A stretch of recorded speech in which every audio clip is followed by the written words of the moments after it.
और ईरान पर अमेरिका और इजराइल के हमले के बीच एक बहुत बड़ी खबर आ रही है कि ईरानी मीडिया ने दावा किया ईरान की असेंबली ऑफ एक्सपर्ट्स ने देश के अगले सुप्रीम लीडर के तौर पर मुज्तबा खामेनेई को चुन लिया है। रिपोर्ट्स के मुताबिक ये फैसला IRGC यानी इस्लामिक रेवोल्यूशनरी गार्ड कॉर्प्स के बाद दबाव में लिया गया।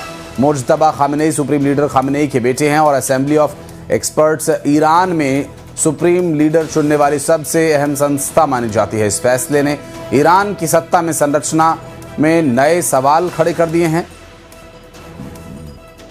IRGC के दबाव में यह फैसला लिया गया। सूत्रों के हवाले से आ रही बड़ी खबर, मुज्तबा अली खामेनेई ईरान के नए सुप्रीम लीडर के तौर पर चुने गए हैं और असेंबली एक्सपर्ट असेंबली के द्वारा ये निर्णय लिया गया है। और आपको बता दें कि असेंबली ऑफ एक्सपर्ट्स ने ये जो फैसला लिया है ईरान के नए सुप्रीम लीडर चुनने का, और IRGC के दबाव में लिया गया ये फैसला है, ऐसा अब तक जानकारी मिल रही है। और अब ये देखना होगा कि जब मुज्तबा अली खामेनेई को ये जिम्मेदारी दे दी गई है तो।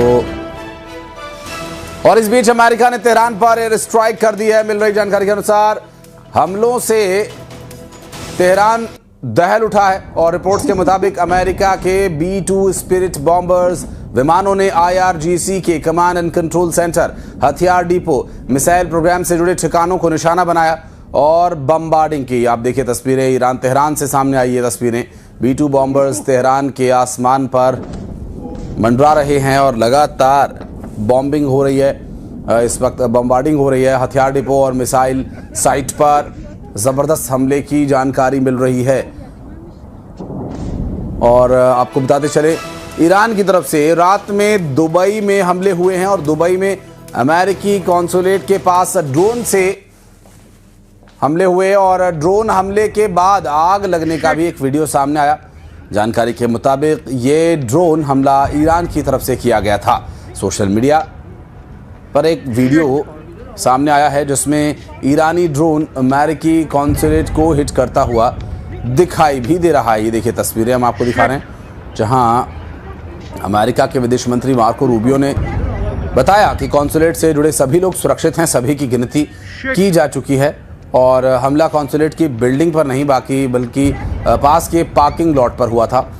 मतलब है कि ईरान का ड्रोन अटैक अपने सही निशाने पर नहीं लगा तो अमेरिका की तरफ से जानकारी ये भी दी गई अगर ये सही निशाने पर लगता तो काफ़ी नुकसान कर सकता था।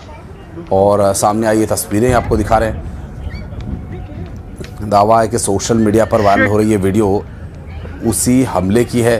दुबई से सामने आई तस्वीरें। और साथ ही इस बीच एक बड़ी खबर, ईरान की इस्लामिक रेवोल्यूशनरी गार्ड कॉर्प्स का बहुत बड़ा दावा। फॉक्स न्यूज एजेंसी के हवाले से खबर, IRGC ने इस युद्ध के चौथे दिन दुश्मनों के 680 से ज़्यादा सैनिकों को मार गिराया है। मिल रही जानकारी के अनुसार दो तस्वीरें अब आपको दिखा रहे हैं। देखिए किस तरह से हमलों का सिलसिला जारी है।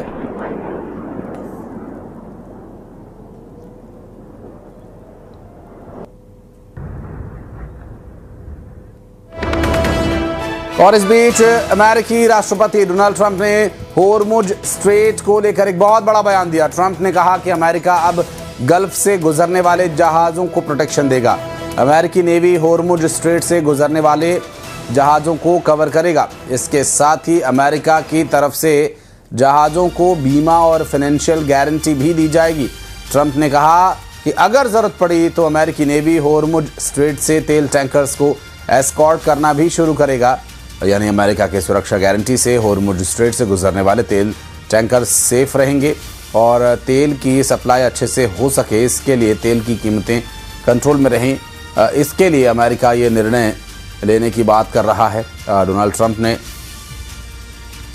कहा कि गल्फ से गुजरने वाले जहाज़ों को वो सुरक्षा प्रदान करेंगे।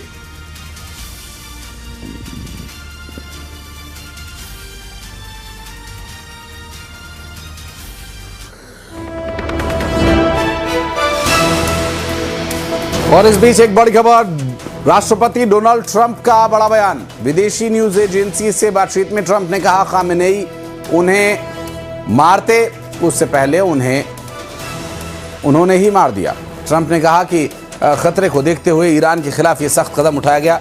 ट्रंप ने यह भी कहा कि ईरान बात करना चाहता है लेकिन बहुत देर हो चुकी है।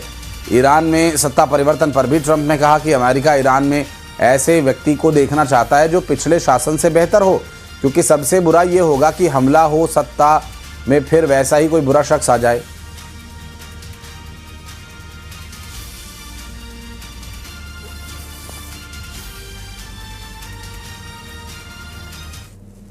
Based on the way the negotiation was going, I think they were going to attack first, and I didn't want that to happen. So if anything, I might have forced Israel's hand, but Israel was ready and we were ready, and we've had a very, very powerful impact. We have them very much beaten militarily from the military standpoint. They're still lobbing some missiles. At some point, they won't even be able to do that because we're hitting all of their carriers. We're hitting all of their missile stock. You know, they built up all these missiles over the last few years. They had a lot of them. They've shot a lot of them, and we're knocking out a lot. I guess the worst case would be we do this, and then somebody takes over who's as bad as the previous person, right? That could happen. संयुक्त अरब अमीरात पर Iran के हमले से जुड़ी बड़ी खबर। दरअसल ये जो तस्वीरें हम आपको दिखा रहे हैं, ये यूएई पर हमले से जुड़ी बड़ी खबर। रक्षा मंत्रालय ने दावा किया कि जंग के चौथे दिन यूएई एयर डिफेंस सिस्टम ने ईरान की 12 बैलिस्टिक मिसाइल्स और 123 ड्रोन्स को इंटरसेप्ट किया है और ईरान के हमले में एक मिसाइल देश की सीमा में भी गिरी है, लेकिन किसी को नुकसान नहीं हुआ है। इससे कोई जानी नुकसान भी नहीं हुआ है। और यूएई के रक्षा मंत्रालय के मुताबिक शुरुआत से अब तक ईरान द्वारा दागी गई 186 बैलिस्टिक मिसाइलों से 172 को नष्ट किया गया।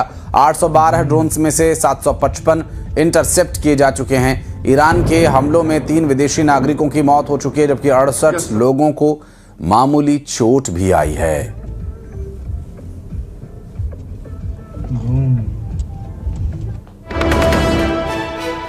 और ईरान की जंग से पाकिस्तान घबराया हुआ है। पाकिस्तान के रक्षा मंत्री ख्वाजा आसिफ युद्ध को पाकिस्तान की बर्बादी का ट्रेलर बता रहे हैं। इस युद्ध को ख्वाजा आसिफ पाकिस्तान के खिलाफ साजिश बता रहे हैं। ख्वाजा आसिफ का कहना है इजराइल ने ईरान पर जबरन युद्ध थोपा है ताकि पाकिस्तान की सीमा तक को प्रभावित किया जा सके। ख्वाजा मोहम्मद आसिफ ने ईरान युद्ध को उनके देश के लिए बहुत बड़ा खतरा बताया। आसिफ ने इस युद्ध को ज़ायोनिज्म एजेंडा बताया, जिसका मकसद इजराइल के असर को पाकिस्तान तक लाना है। उनका कहना है कि अगर ऐसा होता है तो आने वाले वक्त में इजराइल अफगानिस्तान और भारत के साथ मिलकर एक गठबंधन बना लेगा।